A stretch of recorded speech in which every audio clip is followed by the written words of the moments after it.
guys, today we're going to talk about William Howard Taft's presidency. He ran for office in 1908. He had two opponents. His first was William Jennings Bryan. William Jennings Bryan is a name that should sound familiar to you.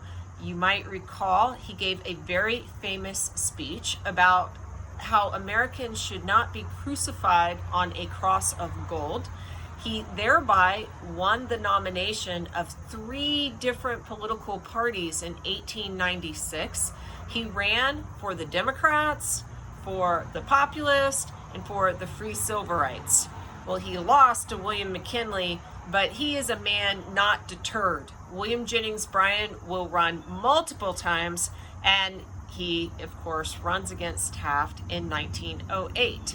The second opponent of Taft's was a socialist, and also a name that should sound familiar to you, Eugene V. Debs. Now, where does that guy come from? Do you remember? He was a labor union organizer who got arrested during the Pullman strike because he supposedly had a monopoly on labor. He got super radicalized while he was hanging out in jail. Debs, like Bryan, had multiple campaigns to try to become president of the United States. Theodore Roosevelt is going to want Taft to win because he feels that Taft will follow in his footsteps and govern like he governed. The media made some hay about this. Taft was turned into an acronym for taking advice from Teddy. But keep in mind, Theodore Roosevelt had been very popular at the end of his time in office. And so his endorsement had a lot of sway. And he felt very confident in his good friend Taft. So confident, in fact, that less than a month after Taft was inaugurated, I think something like 3 weeks, he got on a ship and he said goodbye to the United States, and he went to Africa to go on safari. Now, remember, Roosevelt was a giant naturalist. He had great respect for nature, but dude, he kills a lot of animals.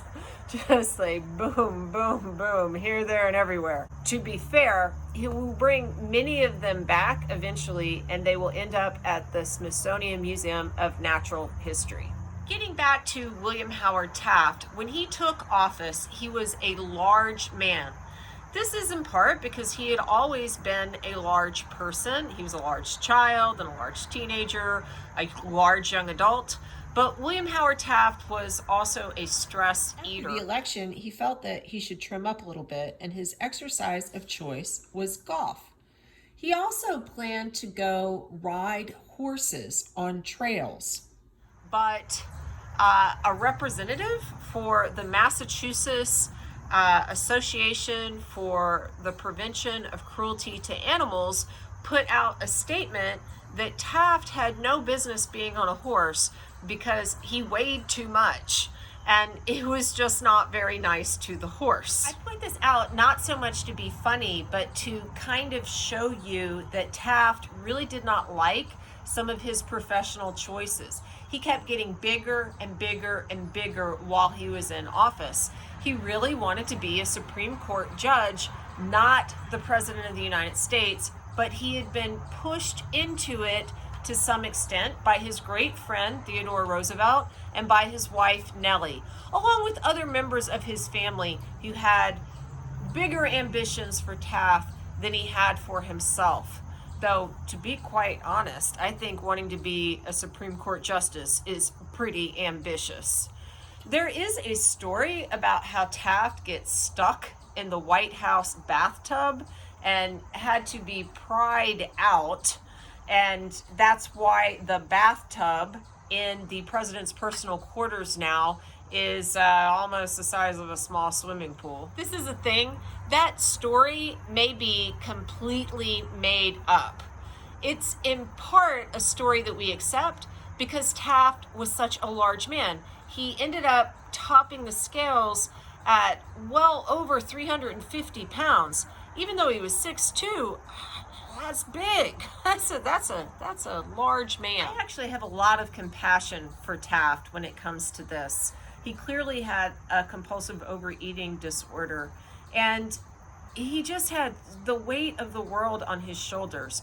If you look at presidents from any time period, it is one of these wild things that their portraits at the beginning do this rapid aging by the end.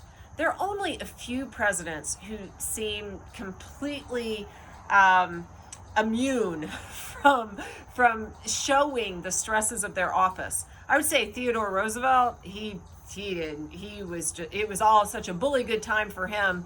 None of it showed in him physically. But look at more normal humans like George W. Bush when he entered office and when he was leaving office. You can see the wear of the years. The same speeding up of time happened with Barack Obama. Check their hair. It all goes super gray. I don't know why anyone wants this job. To make things worse for Taft, Nellie, this first lady who had really nudged him into this office for her own sake, all of a sudden has a stroke. Almost immediately, this debilitating stroke that will make it so that she can barely talk. Plus, over the course of his presidency, Taft and Theodore Roosevelt had a huge falling out, which Taft took very much to heart. It really broke his heart. Roosevelt and Taft did not communicate, I don't think, much at all while Roosevelt was on safari. But there was kind of an unspoken expectation that Taft would govern like Roosevelt had. And part of that included keeping some of the same men around him. Taft appointed some people that Taft liked. And Roosevelt, such a supersized ego. This is kind of not Another thing that was kind of silly and a little petty, and I think just a misunderstanding between women, was that Edith Roosevelt felt that Nellie Taft did not really embrace the Roosevelt children when they came to DC. She did not defer to the fact that they had been the first family. And sometimes they actually felt that the Tafts were saying to them, you guys are the old news and we're the in thing. Which, I mean, you got to understand, all the Roosevelts have these big egos. While the kids were invited, and they're all adults, but while they're all invited to the White House at various times, they aren't showcased in the same way that they might have expected. I guess, to be fair to them, imagine your college roommate is getting married and you're invited to the wedding. You really kind of thought you were going to be a bridesmaid or a groomsman, and in actuality, you're none of that. And during the reception, you're sitting by the door that leads to the kitchen, and so waiters kind of clink and clink right by you. You're only just a step up from the guys who got sat by the bathroom. And Uncle Jocko, who everyone knows is going to get drunk, is seated at your table, and you're just like, am I not your good friend? Apparently I was not the bride or groom's good friend. That's how the Roosevelt family was feeling, whether that was right or wrong. And Nellie did have a stroke. I mean, they had some issues that probably were bigger than whether or not Alice, TR's oldest daughter, was properly catered to at a luncheon. I've talked about the Ballinger-Pinchot affair elsewhere, but this was another divergence because Theodore Roosevelt supported a guy named Gifford Pinchot that Taft fired from his cabinet, and that did not go over well. But the big cardinal sin for TR when it came to Taft was that Taft would compromise with conservatives. TR had a totally different way to govern. He was the first imperial president, some have said. And why is that? Dude expanded his powers whenever possible. If he wanted to do something, he would charge ahead. He would push the bounds of the law. He would stretch what he could do as far as he could get it to go. And if you were in his way, he could just be like a bull moose, charging you down, running you over. Taft is not that kind of guy. He's not a steamroll the rest of the world sort of person. He's more of a judge. And he's a little bit more little c conservative about how he approached the law. He didn't want to see how far he could stretch the law. He wanted to be in the bounds of the law.